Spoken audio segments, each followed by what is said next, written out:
गणेशाय नमः। ओम श्री पुराण पुरुषोत्तमाय नमः।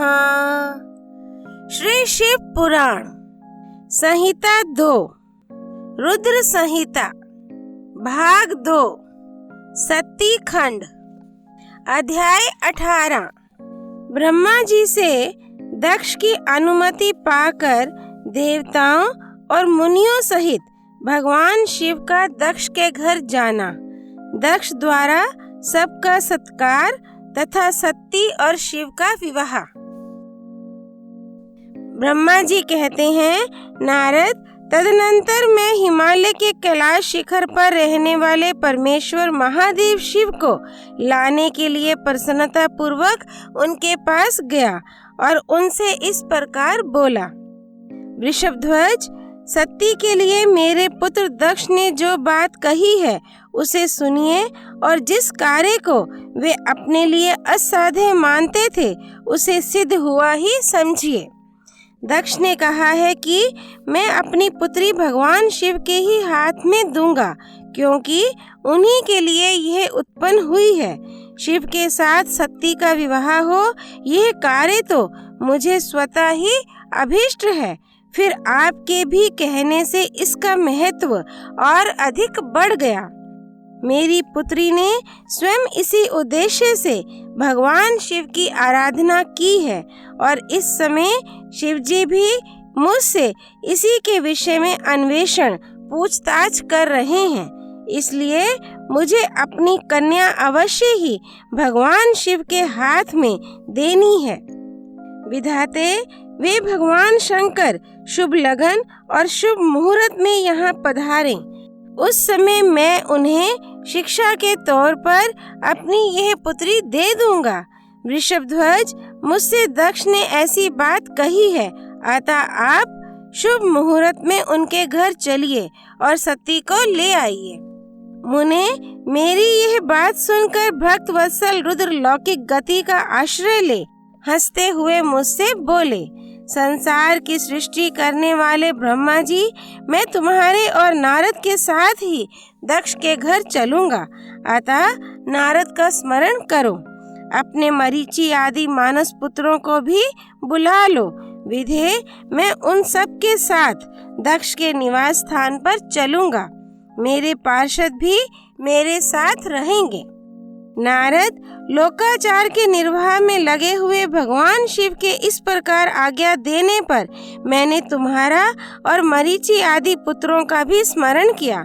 मेरे याद करते ही तुम्हारे साथ मेरे सभी मानस पुत्र मन में आदर की भावना लिए शीघ्र ही वहां आ पहुँचे। उस समय तुम सब लोग हर्ष से उत्फुल्ल हो रहे थे। फिर रुद्र के स्मरण करने पर शिव भक्तों के सम्राट भगवान विष्णु भी अपने सैनिकों तथा कमला देवी के साथ गरुड़ पर आरूढ़ हो तुरंत वहां आ गए। तदनंतर चैत्र मास के शुक्ल पक्ष की त्रयोदशी तिथि में रविवार को पूर्वा फाल्गुनी नक्षत्र में मुझ ब्रह्मा और विष्णु आदि समस्त देवताओं के साथ महेश्वर ने विवाह के लिए यात्रा की। मार्ग में उन देवताओं और ऋषियों के साथ यात्रा करते हुए भगवान शंकर बड़ी शोभा पा रहे थे।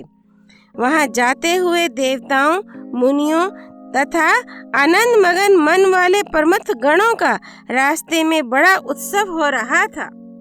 भगवान शिव की इच्छा से वृषभ, व्याघ्र, सर्प, जटा और चंद्रकला आदि सब के सब उनके लिए यथा योग्य आभूषण बन गए। तदनंतर वेग से चलने वाले बलवान बलिवर्द नंदिकेश्वर पर आरूढ़ हुए महादेव जी श्री विष्णु आदि देवताओं को साथ लिए क्षण भर में प्रसन्नता पूर्वक दक्ष के घर जा पहुँचे। वहाँ विनीत चित्त वाले प्रजापति दक्ष समस्त आत्मीय जनों के साथ भगवान शिव की अगवानी के लिए उनके सामने आए।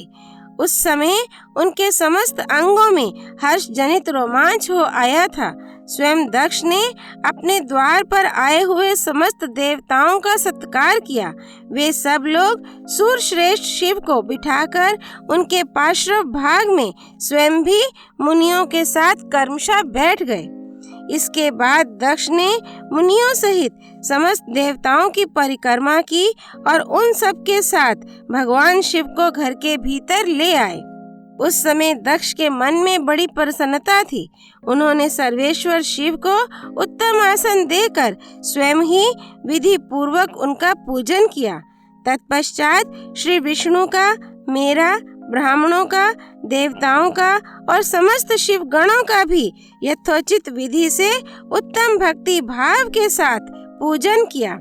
इस तरह पूजनीय पुरुषों तथा अन्य लोगों सहित उन सब का यथोचित आदर सत्कार करके दक्ष ने मेरे मानस पुत्र मरीचि आदि मुनियों के साथ आवश्यक सलाह की। इसके बाद मेरे पुत्र दक्ष ने मुझ पिता से मेरे चरणों में प्रणाम करके प्रसन्नता पूर्वक कहा, प्रभो आप ही वैवाहिक कार्य कराएं। तब मैं भी हर्ष भरे हृदय से बहुत अच्छा कहकर उठा और वह सारा कार्य कराने लगा। तदनंतर ग्रहों के बल से युक्त शुभ लगन और मुहूर्त में दक्ष ने हर्ष पूर्वक अपनी पुत्री सती का हाथ भगवान शंकर के हाथ में दे दिया। उस समय हर्ष से भरे हुए भगवान वृषभध्वज ने भी वैवाहिक विधि से सुंदरी दक्ष कन्या का पाणी ग्रहण किया। फिर मैंने, श्री हरि ने, तुम तथा अन्य मुनियों ने, देवताओं और प्रमथ गणों ने भगवान शिव को प्रणाम किया और सबने नाना प्रकार की स्तुतियों द्वारा उन्हें संतुष्ट किया। उस समय नाच गान के साथ महान उत्सव मनाया गया।